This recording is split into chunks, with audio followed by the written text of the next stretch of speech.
So, hello, welcome back to the show. I'm Stephen Akufu. I'm here with Todd Day and Curtis Edwards from the Geos team, and we're here to talk about some of the ways in which we think a lot of operators are going to be engaging with infrastructure and with technology and applications moving forward as we get into this more cloud native era. So with Apex, obviously, depending on the offer, be it something like a private cloud that you get and you have more control over, or something like a as a service where you are giving us the keys to the kingdom when it comes to the underlying infrastructure, but you take on the application layer.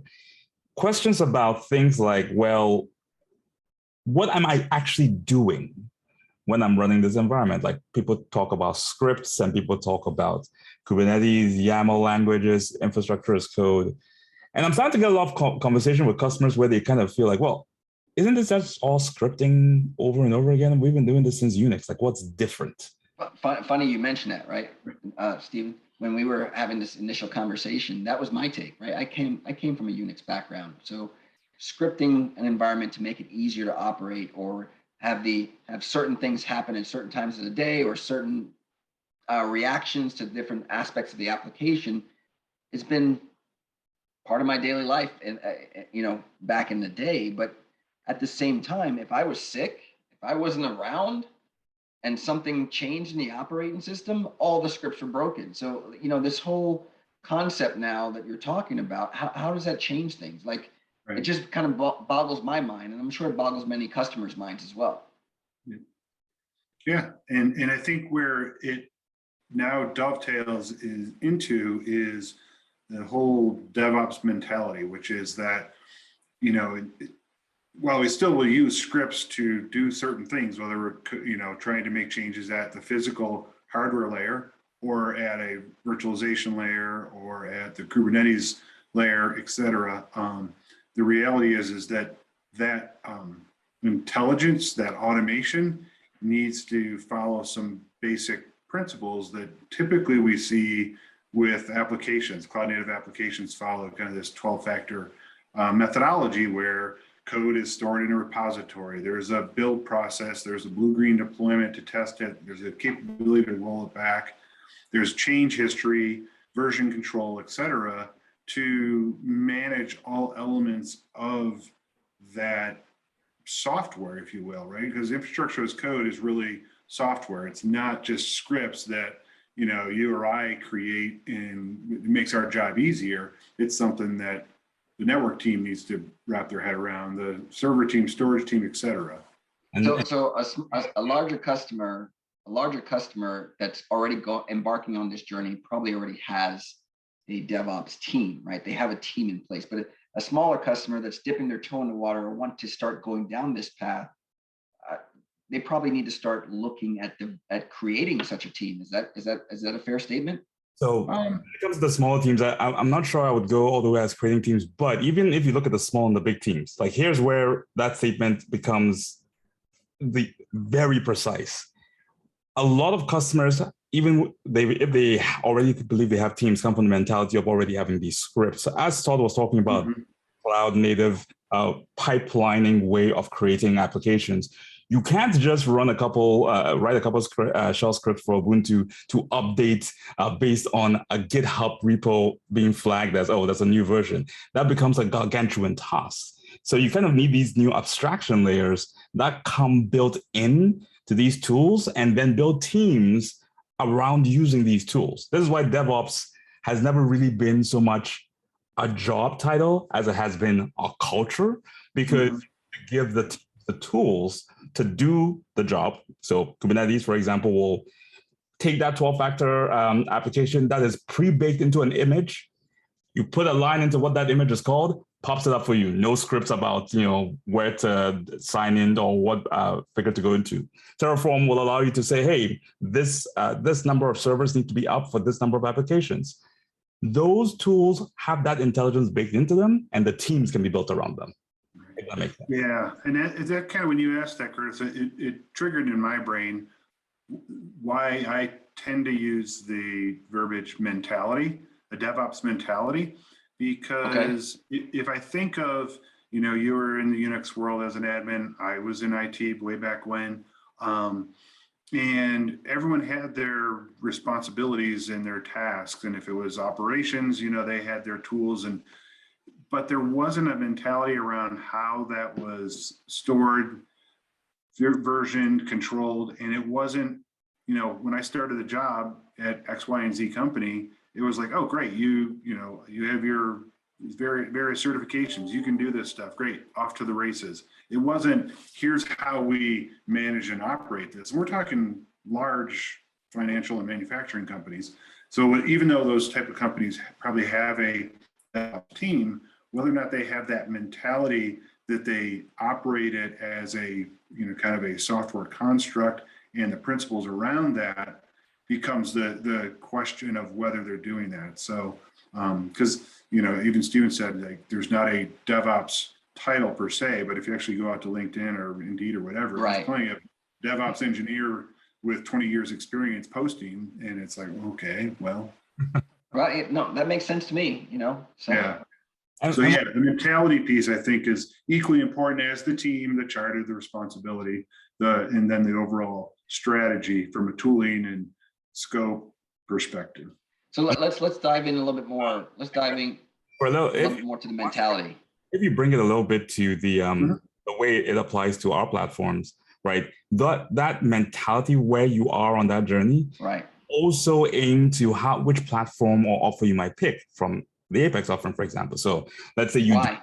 Let's explain why. Right. So depending on the offer, right, you are going to have more control over the underlying infrastructure versus us having more of that ownership and having a more responsibility model with the customer. So let's say, for example, you have VMC on Dell or Apex. I'll edit that one out. No, I know what you're talking about. You're talking about Apex Cloud Services on VMC, VMware Cloud. Edit out, sorry, just edit out. But yes, Apex, VMware Cloud Services on Apex. When you talk about that, you have less control of the underlying infrastructure. You won't be able to say, for example, willy-nilly make API calls to the underlying LCM infrastructure. That's going to be on the management SRE engineers to deal with. On the other hand, if you have the private cloud offering, you have more control and you have a more permissions to actually do that type of work. So depending on where you are on your scripting journey and how big your team is, you may not want to take on all of it.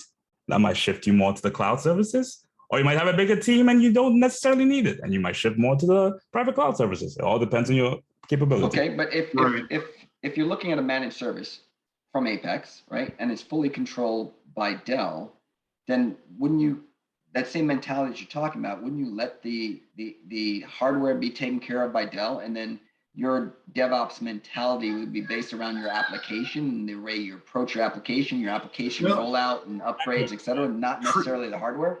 That's exactly true, but I mean, depends on what if you're leveraging a Tanzu or Kubernetes environment in this as a service model, for example, you know, you're still going to have to deal with networking, you know, container to container networking and security, for example. You're going to have to deal with storage, where, you know, how that gets allocated. You're going to have to deal with pod architecture, CPU, memory cycles, et cetera. So that layer of infrastructure, if you will, becomes part of that mentality to manage and operate as code. Who does that? It can vary based on an organizational construct and capabilities, right? And I think that's one of the things that's important to recognize is that while, you know, whether it's the Apex offering or any of the hyperscaler offerings, there's certainly always a physical layer construct that is managed by the site reliability engineering teams, whether it's Dell, VMware, Google, et cetera. But then there's the software layer for the infrastructure that the customer can manage and operate, and they can operate it in that same fashion, and they can secure it and deal with, you know, rights, roles, responsibilities in the fashion that you would expect in terms of delegation and things of that nature. And over time, which is what, like for the Apex offerings, you're going to see a lot more of the VMware first and best with Dell be baked into it over time. Like, for example, additional Tanzu services as we evolve the product over time. That gives you the tools to both handle the application layer and that software infrastructure layer at with the right teams that need them when it comes to those VMC on the AWS services or the Apex services. Yep. Okay. Yeah. So doesn't matter in this case. It doesn't really matter what the underlying hardware is, right, or where it comes from. Right. We have solutions. We being Dell Technologies has solutions for various options from an underlying hardware perspective. So you guys talked about the mindset of someone with DevOps and the approach to the application, but can we talk a little bit more about what does that really bring to the enterprise? Like what's a plus? Yeah, Right. they can utilize this stuff, but what are they really getting by utilizing? The way I see it, in what I've seen with customers that have gone down this path, because it's been around for some time and there's a lot of customers that are down that path, it's mitigation of risk. It's patches deployed, when they're available. I've seen sophisticated pipelines for infrastructure and the higher level, container as a service environment, et cetera, where we can get those critical vulnerabilities patched based on a repository posting something available, for example. So when we look at getting security risks mitigated as soon as possible, whether it's a update or a config change, et cetera, that's one of those aspects that, if the pipeline and the sophistication is built into it, it can pretty much be instantaneous with whenever that's available. Now, if it's a configuration change, then the human has to obviously go in and instigate those changes from whatever mechanism. So there's that side of it. I would say the other side of it is the responsiveness, right? I mean, if we look at infrastructure teams and we look at the evolution of IT as a service or hyperscalers, public cloud, et cetera, a lot of that was driven by speed and agility. And some of that was the perception that traditional corporate IT didn't provide either of those things. I need something today to test something out. I'm going to swipe my card and go get it. Not because it worked any better or any differently. Now, as we look at additional services, maybe that's an aspect to it. But the primary thing is, hey, I need something, I need it fast. This is another aspect, is the ability to meet that requirement, provide the agility to the teams out there, right? So I can spin up a Kubernetes environment, through code real quick. I can, track and monitor and maintain my environment in terms of understand when I'm going to run out of resources and be a little bit more proactive with things like that. So I think that when we boil it down to it, it's like I say, it's that provides organizations the agility, mitigation of risk from a security perspective. And also, when you look at long-term, employees move around, you don't want to have to start from scratch if Curtis, the Unix admin who knew everything, decided to go to Bora Bora for the rest of the year. And now we have to figure out what is this nest of scripts that he's created and how does it operate? We don't have to worry about those type of things as much now, because right. Right, nothing's a perfect scenario, panacea of unicorns and rainbows, but that's the overall notion. That's my perspective. Go ahead, Stephen. Go ahead. And on the other side of that conversation, Kubernetes becoming or cloud native becoming kind of the standard operating language for everyone. We're having this resigning crisis. Everyone is looking for talent in the industry. Having a common language that everyone understands how to at least get it started with, the common cloud native framework, makes it much easier to hire and staff moving forward. So you mentioned commonality, and commonality, triggers stuff in my head because most environments today have stuff on-prem, they have stuff off-prem, they have stuff in the cloud, they have stuff all over the place, right? So this commonality that you mentioned, how does that now play into I need to put some workloads in AWS. Is there Kubernetes up there? I need to put in workloads in Google. I need to do some DR stuff. Like how does all that now breathe together? So, I mean, there's a couple different scenarios, right? I mean, if you look at, VMware is bringing the Tanzu portfolio into the Tanzu Kubernetes orchestration or engine, basically, which is essentially a selection of elements to make that possible on any platform. So Apex services, we can provide it there. Amazon, provide it there. Google. So in other words, you have that common orchestration and operating environment, similar to what the hypervisor from VMware has provided, to us for the past 2 decades, where we have that common construct for operating cloud native applications, for example. And we can do that in conjunction with traditional virtual machines that run on a vSphere hypervisor or, in a public cloud provider, but giving that common construct for software-defined networking, whether it's NSX or any other elements, Entrea, et cetera. Same thing on the storage side of the equation. The more that we bring it into that software-defined data center realm and then expand that across public clouds, it provides that construct to start adopting these methodologies. So with Dell Technologies world going on right now, the buzzword, everything is being talked about from a multi-cloud perspective. So is it safe, based on what you just explained, that Kubernetes Tanzu is multi-cloud ready, multi-cloud aware, like how would you classify it? I'd say it's multi-cloud ready. I mean, in terms of their deployment capabilities. And if you look at where they're heading, we'll hear more about it later this year at VMworld, or I think it's now VMware Empower. So we'll talk about in length about the readiness and the awareness, because I think that's another important factor with any of this is awareness, proximity of where I'm running workloads, and understanding of capabilities of the underlying infrastructure, et cetera. And it's hard because I use infrastructure interchangeably with physical hardware and virtual software-defined data center, because they are kind of one and the same. Traditionally, I see the DevOps piece being much more, I'd say, embraced at that software-defined layer, because the tools, the APIs, et cetera, are much more common across the different network, storage, compute, public cloud, et cetera. But I think, we will see, more of that awareness and so forth, when we get to VMware Empower later this summer.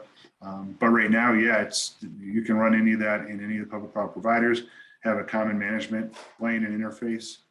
When you run it in Apex services, that extends to it. And then there's the goodness that we bring from a Dell Technologies perspective when you look at what we can do with VxRail and the APIs and the automation there, if it's a private cloud offering. If it's as a service, then you don't have to worry about it. That's where the site reliability engineers come into play.